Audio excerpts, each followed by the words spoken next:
1,00,000 మంది శివభక్తులతో కలిసి మహారుద్రాక్ష పూజలో పాల్గొనండి. వెంటనే కాల్ చేసి మీ పేరును నమోదు చేసుకోండి.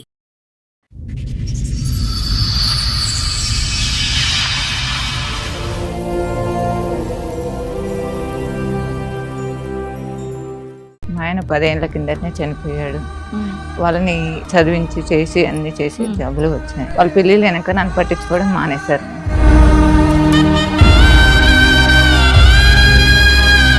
అందరూ హ్యాపీగా ఉన్నారా పిల్లలతో? మమ్మీ నుంచి సపరేట్ అయిన తర్వాత ఇప్పుడు ఇంకా హ్యాపీగా ఉంటారా? లైఫ్ హ్యాపీగా అనిపిస్తుంది. ఎప్పుడైతే నా వైఫ్ వచ్చిన తర్వాత మా మదర్ కి నా వైఫ్ కి సరిపోక నేను మా వైఫ్ ని తీసుకొని వెళ్ళిపోయాను.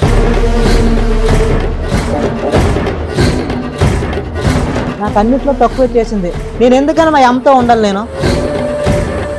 నాకు చిన్నప్పటి నుంచి మా అమ్మని ఇష్టం లేదు. నువ్వు ఆగవయ్యా, పద్దాక మా అమ్మ నచ్చదు, మా అమ్మ ఊరికే పెరిగిపోయావేంటి ఇంత? ఇల్లు ఊడమని ఆమె పని మనిషి కూడా నాకు అర్థం కాదు. మీ పిల్లలు కనకుండా ఉంటారా? మీ పిల్లల్ని ఇంతకంటే దారుణంగా ట్రీట్ చేయకుండా ఉంటారా? అమ్మ మిగిలిపోయిందని ఇప్పుడు కష్టంగా ఉందా? చంపేద్దాం అమ్మని పోని. అందరికి సావస్తాయి కానీ కొందరు రావట్లేదు అనుకుంటాను. దుర్మార్గుడా, ఏం మాట్లాడుతున్నావు? సిగ్గుండాలి. ఇలాంటి కొడుకులా మీ దగ్గర మీకు కావాలి? వాళ్ళు వద్దనుకున్నాను, నేను వద్దనుకోలేను కదా. వాళ్ళకి ఇస్తే తీసుకో. కుక్కకు బిస్కెట్లు వేస్తే కనుక ఇంతకంటే స్లోగా వెళ్తుందబ్బా. అయితే నా వైఫ్ లో అందరు అది మడిచి అందరూ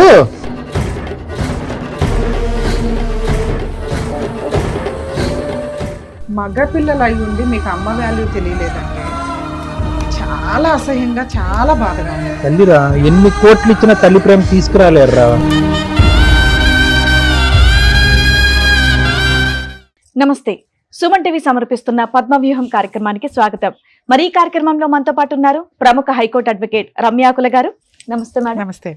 ప్రముఖ సైకియాట్రిస్ట్ డాక్టర్ కళ్యాణ్ చక్రవర్తి గారు. నమస్తే సార్.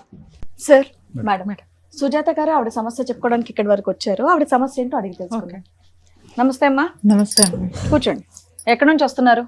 మేము ఇక్కడ హైదరాబాద్. ఏం చేస్తూ ఉంటారు? పని చేసుకొని దానికి వచ్చాను మేడం. నాకు 3 కొడుకులు మేడం. అలానా? మా ఆయన 10 ఏళ్ల కిందటనే చనిపోయాడు. వాళ్ళని మేమిద్దరం కలిసి చదివించి చేసి అన్ని చేసి జబ్బులు వచ్చాయి. 10 ఏళ్ల క్రితం చనిపోయాడు. 10 ఏళ్ల కింద ఎలా అమ్మ ఆరోగ్యం? గుండె జబ్బుతో చనిపోయాడు. అయితే ఇప్పుడు వాళ్ళకి పెళ్లిళ్ళు అయినాయి. వీళ్ళు ముగ్గురు పెళ్లిళ్ళు అయ్యాయి. మీ భర్త గారు చనిపోయిన తర్వాత మీరే పెళ్లిళ్ళు చేశారు? చదివించింది మీరే, పెళ్లిళ్ళు చేసింది కూడా మీరే? అవును. ఓకే. అయితే ఇప్పుడు వాళ్ళ పెళ్లిళ్ళు వెనక నన్ను పట్టించుకోవడం మానేశారు. ఇప్పుడు ఎవరి దగ్గర ఉండేదానివి? పెళ్లిళ్ళకి ఒకరి తర్వాత ఒకరికి చేసావు కదా. పెద్ద కొడుకు, రెండో కొడుకు, మూడో కొడుకు. పెద్ద కొడుకు దగ్గర ఉంటావా, రెండో కొడుకు దగ్గర ఉంటావా, లేదా మీ ఇంట్లో? మా ఇంట్లోనే ఉంటాను. మీ ఇంట్లో మీ కొడుకులు ఎవరైనా ఉంటారా? ఇప్పుడు దాకా ఉన్నారు. ఇప్పుడు వెళ్ళిపోతా. ఇప్పుడు దాకా మొత్తం కలిసే ఉన్నాం. సొంత ఇల్లా, రెంటెడ్ హౌస్? సొంత ఇల్లేమో. ఆస్తి వెనక ఉన్న ఆస్తి కట్టుకుతూ ఉంది. మేము చేసిన కష్టం కట్టుకుతూ ఉందమ్మా. దాన్ని ఉంది ఇప్పటికైతే. దాని ద్వారానే పిల్లల్ని చదివి తిప్పి కొడుతూ 5 ఏళ్లలో అన్ని అందరు ముగ్గురికి అయినాయి. వాళ్ళ మన వాళ్ళ బయట పంపించేయచ్చు కదా. వీళ్ళందరూ ఉద్యోగాలు చేసుకుంటున్నారమ్మా? చేసుకుంటున్నారు. నీ దగ్గర ఉండాలి అని నీ కోరిక? నా కోరిక. ముగ్గురు ఉండాలా? ముగ్గురు కోడళ్ళు? ముగ్గురు ఉండాలని అమ్మా నా కోరిక. ఓర్ని ఎందుకు గయ్యాల కోడళ్ళతో నువ్వెందుకు తల్లి? నా కోరిక విడిపోకుండా ఉండాలని, జాయింట్ ఫ్యామిలీ లాగా ఉండాలని. అవసరాలకు అవి ఇస్తున్నారా పిల్లలు? అది నీ పోషణ గానీ, ఆరోగ్యానికి గానీ ఉందంట? మాకే ఉందా? డబ్బు గురించి అయితే కాదు, ఏం లేదు. ఆ ప్రేమ ఆప్యాయతలు పంచేవాలి. ముగ్గురు కొడుకులు కళ్ళు ఎదుర్కొంటూ ఉండాలి. జాయింట్ ఫ్యామిలీ, ఉమ్మడి కుటుంబం కావాలి. సూపర్, బాగానే ఉంది. పద్మవ్యూహం ఉమ్మడి కుటుంబం చేసి పంపించాలి అంతా కదమ్మా. అడిగారా నీ కొడుకుల్ని? అడిగారా ఎరా బాబు రండ్రా బాబు ఉందాం అందరు కలిసి అని అన్నారా? వాళ్ళు ఉండని అంటున్నారు. వాళ్ళు అంటున్నారా కోడళ్ళు జుట్టు పట్టుకుని? కోడళ్ళు ఇక్కడ దాకా వస్తే, మీ పిల్లలకు ఫోన్ చేస్తే వాళ్ళు ఇక్కడ దాకా వచ్చారంటే వాళ్ళలో ఇంకా మానవత్వం మిగిలినట్టే. అదేమన్నా బతికించడానికి మా వంతు ప్రయత్నం చేస్తాం. ఇదేనా రీజన్? ఇంకేమన్నా ఉన్నాయా? ఇంకేం లేదు. వాళ్ళు మా దగ్గర ఉండాలి, వాళ్ళు ఆస్తులు పనిచేసి మాకు ఇచ్చేయండి అని అడుగుతున్నారు. అది కూడా అడుగుతున్నారు. సరే, ఏం బాబు చెప్పండి. అందరికంటే పెద్ద హీరో ఎవరు? పెద్ద మధ్య హీరో? కరెక్ట్ కూర్చున్నారా? తెలుస్తుంది. చిన్నాడు. ఓకే. ముగ్గురికి పెళ్లి అన్ని అరేంజ్ మ్యారేజ్ లేనా? Arrange marriage. అందరూ హ్యాపీగా ఉన్నారా పిల్లలతో? అంటే ప్రజెంట్ ఓకే సార్. మా మమ్మీ నుంచి సపరేట్ అయిన తర్వాత ఇప్పుడు ఇంకా హ్యాపీగా ఉంటారా? లైఫ్ హ్యాపీగా అనిపిస్తుంది. అంత ఇబ్బంది పెట్టింది ఏంటమ్మా? సార్ యాక్చువల్లీ ఏంటంటే నా పెళ్లి కాక ముందు దాకా కూడా మా మదర్ తోటే ఉన్నాం సార్ మేము. రైట్. ఎప్పుడైతే నా వైఫ్ వచ్చిన తర్వాత మా మదర్ కి నా వైఫ్ కి సరిపోక నేను పొద్దున్న నుంచి ఆఫీస్ లో చేసి వచ్చి సాయంత్రం రాని వీరలు మీ మమ్మీ అట్లా అని ఆమె ఇట్లా అని మా మదర్ చెప్పడం, కలిసి ఇట్లా కొట్లాడుకునే కంటే దూరంగా ఉండి అప్పుడప్పుడు కలిస్తే సంతోషంగా ఉంటాం అనే దానికి నేను మా వైఫ్ ని తీసుకుని వెళ్ళిపోయాను సార్. పెళ్లిళ్ళు అయినాయా? అవ్వడానికి ముందే వెళ్ళిపోయావా? లేదు, అందరు పెళ్లిళ్ళు అయినాక కూడా కలిసి ఉన్నాం. బట్ అది వర్కౌట్ అవ్వలేదు. ఓకే, ముగ్గురు పెళ్లిళ్ళు అయ్యేంత వరకు ముగ్గురు కోడళ్ళు ఇక్కడే ఉన్నారు అందరు కలిపి. సరే, ఫస్ట్ కోడలతో అత్తగారికి పడలా, రెండో కోడల పరిస్థితి ఏంటి? మీ పరిస్థితి ఏంటి బాబు? Same litigation? మా అమ్మగారికి భార్యకి పడట్లేదండి. అలాగే నాకు మనీ నీడ్ ఉంది. నేను బిజినెస్ ప్లాన్ చేస్తున్నాను. నీకు డబ్బులు అవసరం. ఇక్కడ అత్త కోడలు గొడవ కంటే నీకు విడిగా నీ షేర్ నీకు వచ్చేస్తే బాగుంటదని. మీకేంటి నాన్న? నాకు చిన్నప్పటి నుంచి మా అమ్మకి ఇష్టం లేదండి. వీళ్ళిద్దరికి చూసినంత మంచిగా నాకు అసలు ఎప్పుడు చూడలేదు. వీళ్ళు ముందు పుట్టరని వీళ్ళకి అంత బాగా చేసిన నా పెళ్ళప్పుడు కూడా వాళ్ళ పిల్లలకు పెట్టిన బంగారం అంతా కూడా నాకు సగం కూడా పెట్టలేదు. మా ఆవిడకి నాకు అన్నిట్లో తక్కువ చేసింది. ఎంతో ఉండాలి నేను. నాకు అందులోనూ వీళ్ళతో సమానంగా ఏ రోజు నాకు చూడలేదు. పెద్ద కోళ్ళనికి అది ఎక్కువ ఇచ్చి ఉంటది అయ్యా, అప్పటికి ఆవిడ దగ్గర ఉండాలి కదా. లేదు మేడం, అబద్ధం చెప్తున్నాడు వాడు. చెప్పాలంటే చిన్నోడు ఇంటికి చిన్నోడు అని వాడికే ప్రేమ ఎక్కువ. ఆ మాట మేము చెప్తున్నామా ఇప్పుడు? వాడు అన్నందుకే నా తమ్ముడనే ప్రేమనే. చాలా అవసరాలు మేము కూడా ఓర్చుకున్నాము. సో వీళ్ళందరికీ బాబు చిన్నడు వీళ్ళిద్దరికి ఏంటంటే ఓన్లీ అమ్మతో కొంతవరకు ప్రాబ్లము, ఆస్తి కావాలని అతను అనుకుంటున్నాడు, నా భార్యకి ఆవిడకి పడదనుకున్నాడు. నీకు వీళ్ళిద్దరితోని ప్రాబ్లము, మీ అమ్మతో కూడా ప్రాబ్లమేగా. ప్రేమ ఎక్కువ ఇక్కడే ఇచ్చేసిందని చెప్పి తల్లి అన్యాయం చేసిన పెళ్లి నాకు చేయలేదు కదా సార్. వాళ్ళకి ఇచ్చిన బంగారము వాళ్ళకి ఇచ్చిన నాకు పెట్టలేదు కదా సార్. చెట్టుకని చేసిందా పెళ్లి? షామియానా వేయలేదా? ఏం చెప్తున్నావు? ఏం తక్కువ చేసింది? బంగారం ఇంకా వీళ్ళ పెళ్లిళ్ళకి మీరిద్దరే ఉంటారు. నీ పెళ్లికి వీళ్ళిద్దరు వాళ్ళ భార్యలు ఆ కుటుంబాలు గ్రాండ్ గా చేస్తుంటారు కదా నీకు ఉన్నంతలో. గ్రాండ్ గా ఇక్కడ 5 తులాలు పెడితే అక్కడ 6 తులాలు, ఇక్కడ 7 తులాలు పెడతారు. ల్యాండ్ ఇచ్చారట కదా. అటు నుంచి వచ్చినాయా? సరే, అమ్మాయి అంత తెచ్చుకుంది, మా అమ్మ ఏమి ఇవ్వాలి అని ఆ పిల్లోడు ఫీలింగ్. మా ఆవిడతో కూడా అసలు పడట్లేదండి. మా అమ్మతో అసలు కోడలతో వీళ్ళిద్దరికి పడినంత కూడా అసలు ఒక్క నిమిషం. ప్రాబ్లం అంతా నీతో ఉన్నట్టుంది ఇక్కడ. మీ ఆవిడతోని, మీ అమ్మతోని, మీ అన్నదమ్ములతో.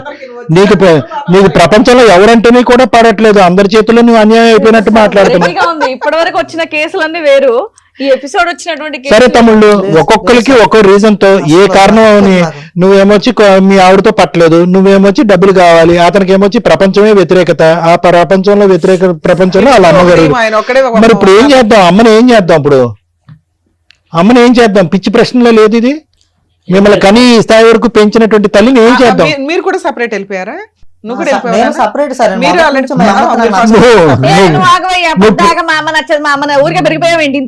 ప్రపంచానికి సపరేట్ నువ్వు, మీ అమ్మకి కాదు. ఓకే, వీళ్ళిద్దరు పెళ్లిళ్ళు, ముగ్గురు పెళ్లిళ్ళు అయ్యేదాకా ఉన్నారు. మూడో ఆవిడ ఎంటర్ అయిన దగ్గర నుంచి ఈ పిల్లోడికి నచ్చలే, ఎవరికి నచ్చలే. అమ్మాయి ఇదే వంకనే అందరూ షిఫ్ట్ అయిపోయారు బయటికి. అందరూ బయటికి వెళ్ళి ఎంతకాలం అవుతుంది? నెల, 2 నెలల, 5 నెలల? ఎంతకాలం? 6 months. నువ్వు తమ్ముడు నువ్వు ముందు వెళ్ళిపోయావు. నువ్వురా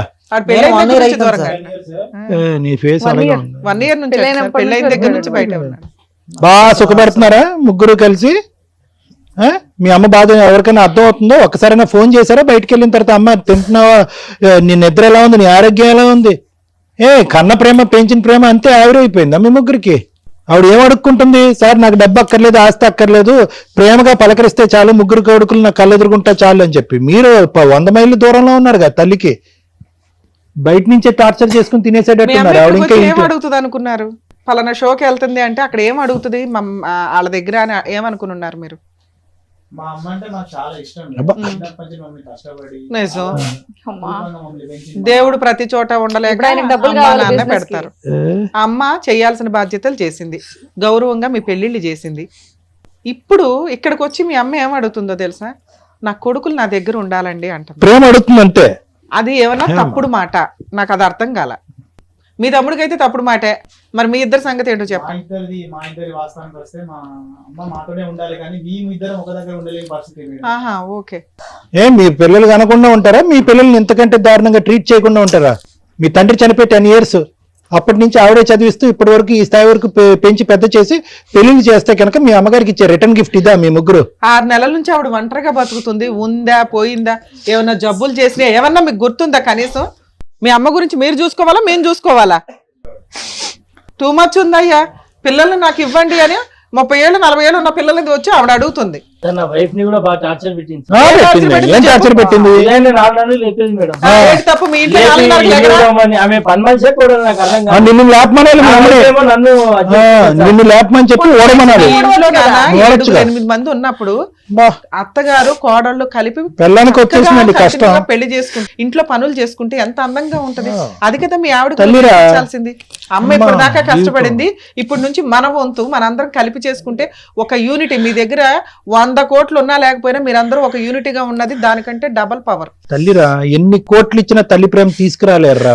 నాన్న లేడు బాగుందా? బాగుందా? నాన్న లేడు బాగుందా? 10 ఏళ్ళు నరకం పడ్డారుగా, నాన్న ఉంటే ఎలా ఉంటుందని తెలుసుగా. అమ్మ మిగిలిపోయిందని ఇప్పుడు కష్టంగా ఉందా? చంపేద్దాం అమ్మని పోని. హ్యాపీ మీ కుటుంబాలు మీరు బతకొచ్చు. రేపటి రోజున మీ పిల్లలు ఇలాగే ఆలోచిస్తారు. పిల్లల మెమరీస్ లోంచి కాసేపు బయటకు రండి రా బాబు. ఆ మెమరీస్ జీవితాంతం ఉంటది. ఆవిడ ఎంతకాలం బతుకుతుందో తెలియదు. మేం పర్లేదు, ఎట్లా పెళ్ళాం ఊడిస్తే అంత బాధపడుతున్నాం. మరి చిన్నప్పటి నుంచి మరి మీ అమ్మ పొద్దున్నే లేచి ఊకి మీకు టిఫిన్లు చేసి స్కూల్కి పంపించి ఇవన్నీ చేసింది. అప్పుడు మరి బాధే లేదా? అంటే అప్పుడు మీ అమ్మ పని మనిషా? ఒక్క 5 సంవత్సరాలు పెద్దోడే కదా నువ్వు ఇంటికి. మీ నాన్న లేడు కదా, ఎంత బాధ్యత తీసుకోవాలి నువ్వు? ఏం మాట్లాడుతున్నావు? తల్లి మెమరీస్ అంత ఈజీగా చీపురు కట్టతో ఎలా ఊడిచేస్తారా మీరు? ఆయనకి డబ్బు కావాలి, ఆయనకైతే అసహ్యం, ఈయనకైతే భార్య ఇంపార్టెంట్.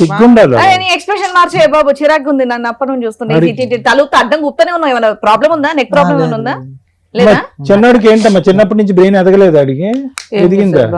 ఏం మరి బాగా ముద్దు చేసి చంకని ఎత్తుకుని కిందకి దింపకుండా పెంచితే ఎలాగే తయారవుతారు. చిన్నోడు కొద్దిగా గారవంగా మరీ వాల్యూనే తెలియదుగా అతనికి. వాళ్ళిద్దరిని బాగా చూసుకుంటుంది, నన్ను అసలు చూసుకోదని చెప్తున్నాడు. ఇంకా పైగా గారం కాదు, కొద్ది కారం వేసి పెంచాలి ముగ్గురిని. మినిమం రెస్పాన్సిబిలిటీ ఉండాలి కదా. 3 కొడుకులు ఎలా ఉండాలి ఇంటికి? మేడం మా మమ్మీతో నాకు ఏ ప్రాబ్లం లేదు మేడం. మా మమ్మీ నేను కావాలంటే నాతోనే ఉంచుకుంటాను, కానీ నాకు ప్రాపర్టీ కావాలా? బయటకి ఎందుకు వెళ్ళిపోయావు చెప్పు? డబ్బు కావాలి నీకు. అది ఇగో ఈయన అయితే వెళ్ళిపోయాడు, వాళ్ళ ఆవిడకి పడట్లేదు కాబట్టి. నువ్వెందుకు వెళ్ళావు? బిజినెస్ పర్పస్ లో బయటకు వెళ్ళాను. ఏంటి పిల్లని తీసుకుని వెళ్ళిపోయావా? వేరే ఊరికి వెళ్ళిపోయావా? సేమ్ ఊర్లో ఉన్నావా? కాదు, ఇప్పుడు ఎందుకు అమ్మ కావాలంటున్నావు? అప్పుడే తెచ్చుకోవాలిగా. నీ పిల్లలతో పాటు బయటకు వచ్చినప్పుడు అరే మీరేం అన్నదమ్ములు రా, నా తల్లిని నేను పట్టుకెళ్తాను రా అని చెప్పి పెట్టాలిగా. ఇక్కడికి వచ్చాక డైలాగులు కొడుతున్నావు. ప్లస్ కండిషన్ మంత్స్ బ్యాక్ వెళ్ళిపోయావు, ఈయన 6 months బ్యాక్ వెళ్ళిపోయాడు. ప్లస్ కండిషన్ ఇష్టం ఉంటే తెచ్చుకోవాలి కదా. 6 నెలల్లో వెళ్ళి ఆవిడతో కలిసి ఉండాలి కదా. నీకు మీ అన్నతో కలిసి ఉండడం ఇష్టం లేదు. మా అమ్మ కావాలి, నా బిజినెస్ కి సపోర్ట్ కావాలి. నువ్వు కండిషనల్ లవ్ ఇది. ఆ లవ్ అట్లీస్ట్ క్లియర్ గా వ్యక్తపరుస్తున్నారు. అనుకుంటున్నాడేమో. అమ్మతో పాటు డబ్బు రావాలి, డబ్బుతో పాటు బిజినెస్ పెట్టాలని కండిషన్ పెట్టావు. నువ్వు చాలా డేంజర్. తల్లితో బిజినెస్ చేస్తున్నావు. ఏనా మీ ఆవిడకి కష్టపడుతుంది, ఆయనకి డబ్బు కావాలి. ఆయనకైతే అసలు స్టార్టింగ్ నుంచే ఇష్టం లేదు. వాటర్ బాటిల్ పట్టుకుని వెళ్ళి ఆయన దగ్గుతుంటేనే వెలవెల్లాడుతుంది ఈవిడ. ఎందుకు ఈవిడ అడ్డు? ఎట్లాగో నానలేడు, మీ పనులు అయిపోయినాయి, చంపేద్దాం అమ్మని. ఏమో మేడం, అందరికి సావొస్తా కానీ కొందరు రావట్లేదు అనుకుంటాను. దుర్మార్గుడా, ఏం మాట్లాడుతున్నా? సిగ్గుండాలి. తల్లి చావు కోరుకుంటున్నావా? నువ్వు ఏడుస్తున్నావు ఇక్కడ కూర్చొని. నువ్వు ఆగరా. ఏమన్నా నిన్ను తీసుకెళ్ళి అక్కడ కూర్చోబెట్టేది వాళ్ళు. ఏ మీ అన్నయ్య అలా అంటుంటే మీరు కూడా అసలు రెస్పాండ్ అవ్వరా? ఎందుకు మాట్లాడుతున్నావు అని కూడా అడగరా మీరు? మనిషిలో పశువులా? ఏం పశువులతో కూడా పోతున్నా అనొచ్చు. ఏ బాబు, మీ అమ్మకి చావు రాలేదని భగవంతుడు దండం పెట్టుకుంటున్నావు, తొందరగా చావు రావాలని. ఇలాంటి కొడుకులా మీ దగ్గర మీకు కావాలి? ఈ కుటుంబం మీరు బాధపడుతున్నారు ఇలాంటి కొడుకుల గురించా? మీకు కౌన్సిలింగ్ కావాలి. అమ్మా, ఈ కుటుంబాన్ని కలిపితే మాకు పాపం. క్రూయల్ పర్సన్ నీకు అవసరం. అమ్మా, ఈ కుటుంబాన్ని కలిపితే మాకు పాపం. తల్లి ప్రేమను వాళ్ళకి గుర్తు చేయాలమ్మా. తల్లిని కదా, నమ్మకం లేదండి. ఎంతైనా తల్లిని కదమ్మా. వాళ్ళు వద్దనుకున్నాం, నేను వద్దనుకోలేను కదా. ఆయన ఏమన్నాడు ఎన్నావా? నేను అనకూడని మాట ఒకటి అంటే, చిచ్చి అట్లా ఎట్లా మేడం అని యాక్చువల్ గా రియలైజ్ అవుతారు. అందరికి చావు వస్తుంది, వీళ్ళకి రావట్లేదండి అన్నట్టు మాట్లాడాడు. కొడుకులు చేతులలో తల్లి చచ్చిపోతున్నా ఏమి కదమ్మా. వామ్మో, నువ్వు ఎంత పెచ్చదానిలాగా ఉన్నావు. నీ కొడుకు పెచ్చా, నువ్వో పెచ్చా, వీళ్ళిద్దరూ పెచ్చా. సార్ వీళ్ళ వర్షన్ విన్నారుగా, మీరేమంటారు? అమ్మా, ఎంత చిక్కుముడి సమస్య అంటే, బహుశా మీ వయసు ఉన్నటువంటి మీకు అసలు తల్లినే పోగొట్టుకున్నా పర్వాలేదు, తల్లి చావు ఎప్పుడు వస్తే కనుక మేము సుఖంగా బతకచ్చు, తల్లి ఆస్తిపాస్తులు పంచుకుని తినచ్చు అని మీలాంటి వాళ్ళకి ఏం చెప్పాలో నాకు తెలియదు. కానీ ఇంత ఘోరాతి ఘోరంగా మాట్లాడుతున్నా కూడా ఒక తల్లి ఇందాక ఒకే ఒక మాట అన్నది, అమ్మ ఏందమ్మా ఈ కుటుంబాన్ని కలిపితే కనుక మాకమ్మ పాపము, ఇలాంటి వ్యక్తిని కలపమని దయచేసి మా చేతుల వెంట ఆ పాపాన్ని వద్దమ్మా అని అంటే కనుక తల్లి ప్రేమ కదా సార్ అనంది. అయిపోయింది, బ్రేకులు పడిపోయినాయి, మొత్తం ఎపిసోడ్కే బ్రేక్స్ పడిపోయినాయి. అంటే ఒక తల్లి ప్రేమ ఏ స్థాయి అన్యాయాన్నైనా చూడటానికి రెడీగా ఉంటది. ఒక తల్లి ప్రేమ ఎంత క్రూరమైనటువంటి ప్రవర్తించేటటువంటి పిల్లల్ని బాధ్యత ఇంకా తీసుకోవటానికి ఇష్టపడుతుంది. కేవలం ఒకే ఒక మాట గురించి, మిగతావన్నీ తీసి పక్కన పెట్టేయండి అయ్యా. అమ్మా అని చెప్పి ప్రేమగా మీ ముగ్గురులో ఎవరు ఎప్పుడు ఆవిడ్ని ఆప్యాయతగా పిలిచారు ఒక్కసారి మీ గుండెల మీద చేసుకుని మాట్లాడండి. చావు గురించా కోరుకుంటారు? మీ తల్లి చావు గురించా? ఈ పాపం ఊరికే పోతుందా? మీ పిల్లలతో మీరు జీవితాంతం అంత సుఖంగా బతుకుతారా? మీరు పిల్లలు కనరా? ఆ పిల్లలు మీకు ఈ అన్యాయం చూపెట్టరా? ఏమనుకుంటున్నారు మీరు? ఏం కావాలి మీకు? ఇదంతా మీ పిల్లలు నేర్పించిన విద్యనా, లేదంటే మీకు వచ్చినటువంటి ఐడియాసా? ఒకటి బిజినెస్ అంటాడు, ఒకడేమో వచ్చి మా పిల్లాన్ని 4:30కి లేపింది కాబట్టి మా అమ్మ టార్చర్ పెట్టింది అంటాడు. ఇంకోడేమొచ్చి నా జీవిత కాలంలో తల్లి ప్రేమే చూడలేదండి, నా తల్లి మించినటువంటి రాక్షసే లేదు, మా అన్నదమ్ములు రాక్షసులే, మా తల్లి రాక్షసే అని అంటాడు మూడోవాడు. మీ ఇద్దరు బట్టే కదా మూడోవాడు నేర్చుకునేది. మీ ముగ్గురికి ఎప్పుడు రియలైజేషన్ వస్తుందో నాకు తెలియదు మా అన్న. ఒక్క మాట అయితే చెప్తున్నా, ఈరోజు నిజంగా మీ మనస్సాక్షి మీద చెయ్యేసుకుని మా అమ్మ ఈ తప్పు చేసిందండి, మా అమ్మ అన్యాయం చేసిందని చెప్పండి. మీ గత స్మృతుల్లోకి వెళ్ళండి. మీ అమ్మ ఎంత కష్టపడిందో ఆలోచించండి. మీ నాన్నగారు ఉండగా వాళ్ళిద్దరూ ఎంత కష్టపడ్డారో ఒక్కసారి ఊహించుకోండి. మీ నాన్నగారు చనిపోయిన తర్వాత ఒంటి చేతి మీద మీ అమ్మ మీ ముగ్గురిని ఎలా సాకిందో ఒక్కసారి ఆలోచించండి. పిల్లలు వస్తే కనుక దేవుళ్ళు అయిపోరు నాన్న మీ ఇద్దరు. ఎల్లకాలం ఈ సంతోషాలు సుఖాలు ఉండవు. ఒక్కసారి ఆలోచించుకోండి. ఇవి నిజంగా మీరు ఆలోచించి మాట్లాడేటటువంటి మాటల, ఆలోచించి తీసుకున్నటువంటి నిర్ణయాల, లేదంటే మీ పిల్లలు వెనకాతల నుంచి ఆడించేటటువంటి నాటకమా? ఏం జరుగుతుంది ఇక్కడ? మమత గారు, ఒకటి నేను చెప్తున్నా, నిజంగా ఆస్తి గురించే అనుకుంటున్నాను. అంటే మరి నాకు తెలియదు దేని గురించి వీళ్ళు ఈ నాటకం ఆడుతున్నారు. నిజంగా ఆస్తి గురించే అయితే కనుక ఆస్తి నిజంగా మీకు అవసరమా? నాకు అవసరం లేదు సార్, వాళ్ళకి ఇచ్చేస్తారు. తీసుకోండి. ఓరి కక్కుతు మొహాలారా, ఒరే కుక్కకు బిస్కెట్లు వేస్తే కనుక ఇంతకంటే స్లోగా వెళ్తుంది అబ్బా. ఏమ్మా నన్ను అడగాలిగా, చెప్తా. అందరు అది మడిచి అందరూ సార్ నాకు ప్రాపర్టీ కావాల్సింది ఒక బిజినెస్ పర్పస్ లోనే సార్. నాకు తల్లి అంటే ఎలాంటి ద్వేషం లేదు, నా భార్య కూడా ఎలాంటి ప్రాబ్లం లేదు. నీ బిజినెస్ సపోర్ట్ చేయని తల్లి కూడా నీకు వద్దుగా? అదే నేను అక్కడి నుంచి అంటున్నాను. నీ తల్లి కావాలంటే కావాలి సార్. నాకు ఓన్లీ బిజినెస్ కి అమౌంట్ కావాలి. అమౌంట్ ఇవ్వదు, తల్లి కావాలా వద్దా? కావాలి sir. Be for my mother. గుడ్ లో మెల్ల స్టార్టింగ్ నుంచి ఆ పిల్లాడు ఒకటే మాట్లాడు. సరే madam. Thank you sir. Madam ముచ్చటగా 3 మగపిల్లల్ని కన్నావు, హ్యాపీగా గౌరవంగా పెళ్లి చేస్తావు. కానీ మీరు అనకూడని ఒక మాట అనేసారు. అందరూ పోతున్నారు మేడం టైం వచ్చి. మీ నాన్న చనిపోయినప్పుడు మీ అమ్మ చనిపోయి ఉంటే మీ లైఫ్ స్టైల్స్ ఎలా ఉండేయో తెలుసా? రోడ్డు మీద ఒక 10 years బ్యాక్కి వెళ్తే మీ ఏజ్లు క్యాలిక్యులేట్ చేద్దాం. అప్పుడు మీరు ఒక రకంగా అమ్మ కూచులు. ఈ రోజున మేసాలు వచ్చి పెళ్ళిళ్ళు అయిపోయి మగాళ్ళు అయిపోయేసరికి మీ ఆలోచన విధానం మారింది. మళ్ళీ మీకు 35, 40 వస్తాయి చూడు, అమ్మ వాల్యూ తెలుస్తుంది. ఒక ఏజ్ వరకు అమ్మ కూచులే 18 years వరకు. ఆ తర్వాత అమ్మకి ఏమీ తెలీదు, వేస్ట్ ఫెలో. ఆ తర్వాత అసలు అమ్మ వేస్ట్, అసలు అమ్మ లేకపోతే చాలా బాగుంటుంది. అమ్మ లేని జీవితం ఎంత నరకంగా ఉంటుందని 40s, 45s వచ్చినాక అర్థమవుతుంది. మగపిల్లలు అయి ఉండి మీకు అమ్మ వాల్యూ తెలియలేదంటే చాలా అసహ్యంగా, చాలా బాధగా ఉంది. ఇక్కడ నా కొడుకుల్ని నాకు ఇవ్వండి అని ఒక తల్లి వచ్చి అడిగితే మీరు అడుగుతున్నది మా భార్యలు. అమ్మ కోడళ్ళు కాస్త ఈ ఎపిసోడ్ చూస్తే మీరు అత్తలు అవుతారమ్మా, ఈవిడేవి గయ్యాలి అత్తగారు కాదు. మీ 3 భర్తల్ని పోషించి ఒక వయసుకు తీసుకొచ్చి ఉద్యోగాలు వచ్చేలాగా చూసి ఓ మంచి కుటుంబాల నుంచి మిమ్మల్ని తీసుకొస్తే తిప్పి కొడితే 3 ఏళ్లకి మీకు అత్త నచ్చక అత్త గయ్యాలైపోయి బయటికి వెళ్ళిపోయారు. ఇలాంటి ఒక సమాజంలో రేపటి రోజున మీ పిల్లలు ఇదే చూస్తారు. మీరు అత్తలు అవుతారు, మీ హస్బెండ్లు నాన్నలు అవుతారు, మీ పిల్లలకి మీరు ఇదే పరిస్థితి ఫేస్ చేయాల్సి ఉంటుంది. అబ్బో చెప్పావమ్మా చాలు అనుకుంటే చూడండి రేపటి రోజున జరిగేది ఇదే. ఈ రోజు మోరల్ వాల్యూస్ ఉన్న పిల్లలే ఇలా ఉన్నారు. ఎవ్రీ 5 yearsకి ఫాస్ట్గా చేంజ్ అవుతున్న జనరేషన్లో మీరు ఉన్నారు. మీ పిల్లలు ఎంత ఫాస్ట్గా ఆలోచిస్తారో ఒక్కసారి ఆలోచించండి. ఈ రోజున మీరు మీ అత్తగారిని దగ్గరికి తీసుకోలేకపోతే మీ మగవాళ్ళని కంట్రోల్ చేసే అర్హత ఇంకెవ్వడికి లేదు. ఇక్కడ వాళ్ళని చెడగొట్టి తీసుకెళ్తే మీ గొయ్య మీరు తవ్వుకున్నట్లే లెక్క. ఎవరినొకరు తగులుకుంటారు, ఎవరికి సమాధానం చెప్తారు? అత్తే మీకు అవసరం లేనప్పుడు ఎవరొచ్చి అడుగుతారు మీ ఆయన అక్రమ సంబంధాలు పెట్టుకున్నారని? అప్పుడు విడిపోయి డైవర్సులు తీసుకొని పిల్లల్ని తీసుకొని బయటికి వెళ్తే మీరు అనాథలు అవ్వాలి. ఆ రోజు వండి పెట్టడానికి అమ్మ కూడా ఉండదు. మీకు గౌరవంగా ఈ రోజున పెళ్లిళ్ళు అయినాయి అంటే మీ అమ్మ ఉండడం వల్ల అయ్యింది.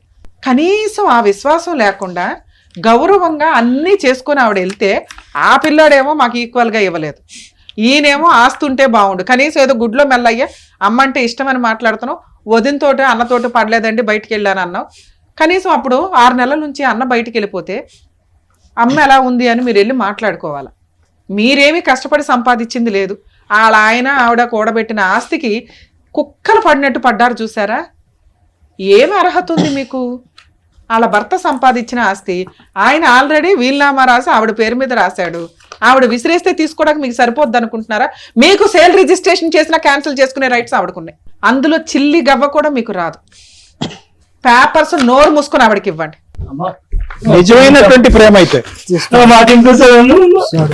సిగ్గుండాలి కదా.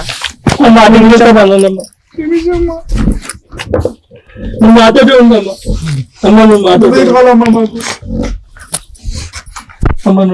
ఉందమ్మా. మాకు ఆస్తొద్దమ్మా, నువ్వే కావాలమ్మా మాకు. తల్లి క్షమాపణ చెప్పండి, మనస్ఫూర్తిగా క్షమాపణ చెప్పండి. అవకాశం ఉంటే మీ భార్యని చేతి కూడా క్షమాపణ చెప్పించాలి. నానా మీరు షార్ట్ టెంపర్ డెసిషన్స్ కరెక్ట్ కాదు. మీ అమ్మ ఇక్కడికి వచ్చి ఆస్తి పేపర్లు కూడా తీసుకొని వచ్చింది. ఆ పేపర్లు చూసినాక మేము ఆల్రెడీ ఏ లీగాలిటీ నేను చెప్పాల తనకి అంత అమాయకత్వం ఏంటంటే నా ఆస్తి నా పిల్లలదే కదా, అందరూ ఒక ఇంట్లో ఉంటే గౌరవంగా ఉంటుంది, బాగుంటుంది, నా మనవాళ్ళు మనవరాళ్ళతో ఇలా బతకాలని నా భర్త కోరుకున్నాడండి. ఆయన సంపాదించిన ఆస్తి నా పేరు మీద రాశాడు. అసలు ఆవిడ తెలియదు ఆవిడ పేరు మీద రాశాడు. ఆవిడ దగ్గర ఉంది పేపర్లు ఉన్నాయి, అందరం వారసులు అనుకుంటుంది. ఆవిడ వాటా కూడా మీకు ఇచ్చేసి ఆవిడ అనాథాశ్రమానికి వెళ్ళడానికి కూర్చుందంటే ఏం మనుషులయ్యా మీరు? మీ అమ్మ గురించి మీరు కదా బాధపడాలి, మేం బాధపడుతున్నాం. ఎంత తప్పు మాట్లాడేశారో తెలుసా? నీ భార్య ఎంత నీకు ఇంపార్టెంటో మీ అమ్మ కూడా అంతే. అమ్మ కోసం భార్యను వదిలేయకూడదు, భార్య కోసం అమ్మను వదిలేయకూడదు. సరే ఇవి చాలా రాంగ్ మాటలు. ఆ పిల్లడంటే తెలియక మాట్లాడాలని అనుకుంటాం. మీరు పెద్ద ఇంటికి పెద్ద బాధ్యత మీ భుజాన్ని వేసుకోవాలి. తమ్ముళ్ళు ఏదైనా తప్పు చేసినా మీరు మాట్లాడగలిగే స్టేజ్ లో ఉండాలి. నీ భార్య నువ్వు కంట్రోల్ చేసుకోవాలా, ఇన్ఫార్మ్ చేయాలా నీ భార్యకి. నీ రూమ్ లోకి వెళ్ళాలా, నీ భార్యకి చెప్పుకోవాలా అమ్మ తెలియదు, అమ్మ చిన్నది, అమ్మకి ఏదో అమాయకత్వంగా అయిపోయింది, ఆవిడ జనరేషన్ వేరు మంద వేరు, నా తమ్ముళ్ళు ఉన్నారు, నా బాధ్యత ఉంది. మీ ఆవిడ నువ్వు కౌన్సిలింగ్ కి తీసుకెళ్లాలా. నువ్వు రాయి అని మాట్లాడడం వల్ల అలా ఆవిడ బయటకు వెళ్ళిపోయింది. ఆ అమ్మాయి అంత గయ్యాలు గంపేం కనిపించలే మాకు. ఆ పిల్లోడు అటు ఇటు కన్ఫ్యూజ్ లోనే ఉన్నాడు, ఏం చేయాలో తెలియదు. అన్నయ్య అలా చేసినప్పుడు ఆయన ఏం చేస్తాడు? ఆ పిల్లోడికి అసలు ఆ మాత్రం జ్ఞానం కూడా లేదు. ఎందుకంటే ఆ పిల్లోడు ఫస్ట్ నుంచి చిన్న పిల్లోడే, ఖచ్చితంగా గారంగానే చూసుకున్నారు. మీ అందరి చేతుల మీద పెరిగిన పిల్లోడు, వాళ్ళిద్దరే నీ వల్ల డ్యామేజ్ అయ్యారు. మీ అమ్మ రోడ్డు మీద పడింది. ఎవరిని అనగలను నేను ఈ రోజున? మిమ్మల్ని అనగలను. నాన్న తర్వాత ఆ ఇంటి బాధ్యత తీసుకున్న వ్యక్తివి మొక్కలు చేసి పడేశావు. కోట్లు ఇచ్చిన రాని ప్రేమ రాదు తల్లి ప్రేమ. అరే అమ్మ లేకపోతే ఎట్లా ఉంటుందో తెలుసా లైఫ్? ఏం చేస్తున్నారు నాన్న మీరు? మీ ఆస్తి కంటే 10 రెట్లు ఎక్కువ మీ అమ్మ. గబుక్కుని మీకు ఏదైనా జరిగితే ఏదన్నా ప్రాణం పెడుతుంది తెలుసా? టూ మచ్ అనిపించలా మీకు? నానా ఏనండి మీకు చెప్తున్నా, మీరు అదేమన్నా తాకడ పెట్టుకుని మార్టిగేజ్ మీ ముగ్గురు ఒక మాట అనుకొని ఆవిడ ఒప్పించుకొని ఏమన్నా ఫైనాన్షియల్ మీకు అవసరం ఉంటే లోన్ పెట్టుకొని సపోర్ట్ గా తీసుకోండి. ఒక్క మాట మీద మీ ఆవిడకి కౌన్సిలింగ్ ఇప్పించుకుంటారా, లేదా మీ ఆవిడ తీసుకొని మా దగ్గరికి తీసుకొస్తారో, సార్ దగ్గరికి తీసుకొచ్చినా నా దగ్గరికి తీసుకొచ్చినా కౌన్సిలింగ్ ఇస్తాం. ఆవిడ చిల్లిగవ తీసుకునే రైట్స్ మీకు లేవు. అందరూ కలిసి ఆ ఇంట్లో ఉంటానంటే నేను ఒక అగ్రిమెంట్ రాస్తాను. ఆ అగ్రిమెంట్ ప్రకారం ముగ్గురు కాస్త అమౌంట్ ఏదో లోన్ పెట్టుకొని తీసుకొని లోన్లు మీ ముగ్గురు ఈక్వల్ గా కట్టుకోండి. ఆవిడ్ని పువ్వుల్లో పెట్టి చూసుకోవాల్సిన బాధ్యత మీది. పువ్వుల్లో పెట్టుకోపోయిన పర్ల, రోడ్డు మీద అయితే పడేయకండి. మీరు రోడ్డు మీద పడేసిన ఆవిడకి ఏం ఫరక పడదు. ఆవిడకి కావాల్సింది కొంచెం ధైర్యం. మీ అందరికి కౌన్సిలింగ్ ఇచ్చి ఆవిడకి ఒక్కదానికి మేము కౌన్సిలింగ్ ఇచ్చి నాన్న మీ దగ్గర ఆస్తుంది 4 అనాథల్లో పెట్టుకొని ఉన్నా వాళ్ళకి లైఫ్ ఇచ్చిన ఆవిడ బాగా బతుకుతుంది. అందరం కలిసి ఉందాం. మీ ఆవిడని ఒప్పించుకోండి. ఎంత డ్రామాలు ఇస్తే మా దగ్గరికి తీసుకొని మాట్లాడదాం. మీ ముగ్గురు ఒక మాట మీద ఉండండి ఫస్ట్, తర్వాత మీ పిల్లలు ఆటోమేటిక్ గా మీ దారిలోకి వస్తారు. అమ్మ మీరు ఏ పేపర్లు ఎవరికి ఇవ్వాల్సిన అవసరం లేదు. మీకు ఇప్పుడు లీగాలిటీ చెప్తున్నా, మీకు తెలియక అమాయకంగా పేపర్లు ఇచ్చారు కానీ ఆ ఆస్తి పూర్తిగా మీ షేర్ సగం ఉంది, మీ హస్బెండ్ షేరు ఆయన వీలునామా రాశారు మీ పేరు మీదకి. మీ తదనంతరమే వాళ్ళకి వెళ్తుంది. కాకపోతే మీరు ఎప్పుడో ఏదో అయిపోయినాక ఆస్తి వస్తుంది అంటే చంపేసేలాగా ఉంటారు జనాలు. ఇంకా నీ పిల్లలకి అంత గౌరవంగానే ఉన్నారు, తెలియక వాళ్ళ ఆవిడ మాటలేని పిచ్చి మాటలు తొందరపాటుతో తల్లి. మాట్లాడు. నీ ఆస్తి నీ తదనంతరమే వాళ్ళకి వెళ్తది. అప్పటిదాకా నీ దగ్గరే ఉంచుకో. నీ పిల్లలకే ఇస్తావా, మనవాళ్ళకి మనవరాలకి నీ తదనంతరం ఈక్వల్ గా రాస్తావా, నీ ఇష్టం. నువ్వు కోరుకునే దాని ప్రకారం కొంచెం అయితే మీ కోడళ్ళకు కూడా కౌన్సిలింగ్ ఇవ్వాలమ్మా. వాళ్ళు మీ దగ్గరికి వస్తారు, కలిసి ఉండడానికే చూడండి. వాళ్ళు ఏదో చిన్న చిన్న విషయాలు చెప్తున్నారు, పొద్దుటే లేగుడు పని అమ్మాయిని పెట్టుకోమ్మా. ఈ రోజుల్లో అంతమందికి పనులు చేయడం కోడళ్ళకు కూడా అవ్వదు. కొంచెం ఆలోచించండి మీరు కూడా. మీరు అందరం మన ఇంట్లో వాళ్ళమే వండుకోవాలని కూడా బాగానే ఉంది, కానీ పిల్లలు తగ్గట్లు వాళ్ళ డెసిషన్ తీసుకోండి, వాళ్ళకి లీడర్షిప్ ఇవ్వండి, వర్కౌట్ అవుతుంది.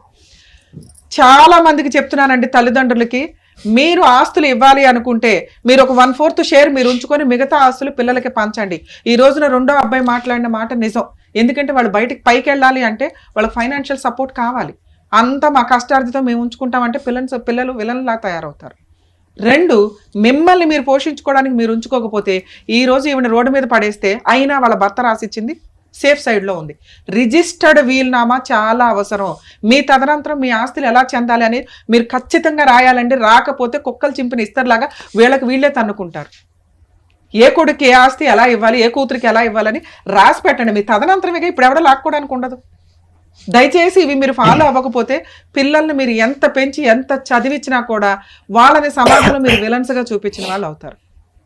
ఇంకా మీ విషయానికి వస్తే మీ కష్టార్జితాన్ని మీరు నమ్ముకోండి. ఇక్కడ ప్లాట్ఫామ్ ఇచ్చారు వీళ్ళు, మీరు ఒక రూపాయి దానికి యాడ్ చేయాలి, అది పట్టుకొని పీకు తినేసాం, మా ఆవిడ ఇష్టం మేము ఇష్టం అనుకుంటే కుదరదు. పిల్లలకి మీరేం మోరల్ వాల్యూస్ నేర్పించుకుంటారు? రేపటి రోజున ఈ జనరేషన్ ఎలా ఉందో చూసారుగా. మీరే 10% క్రూయాలిటీతో ఉన్నారంటే మీ పిల్లలు 80% క్రూయాలిటీతో పెరుగుతారు. ప్లీజ్ కొంచెం దయచేసి అర్థం చేసుకోండి. మీ వైఫుల్ని మీరు తీసుకొని వస్తే మేము కౌన్సిలింగ్ ఇస్తాం ఇంకొకసారి, సరేనా?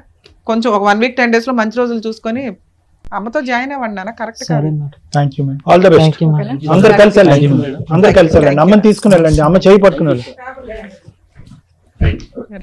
చక్కగా తల్లిని 3 కొడుకుల్ని కలిపి పంపించారు డాక్టర్ గారు. Thank you. Advocate madam, thank you so much. మరో కథతో మళ్ళీ కలుద్దాం.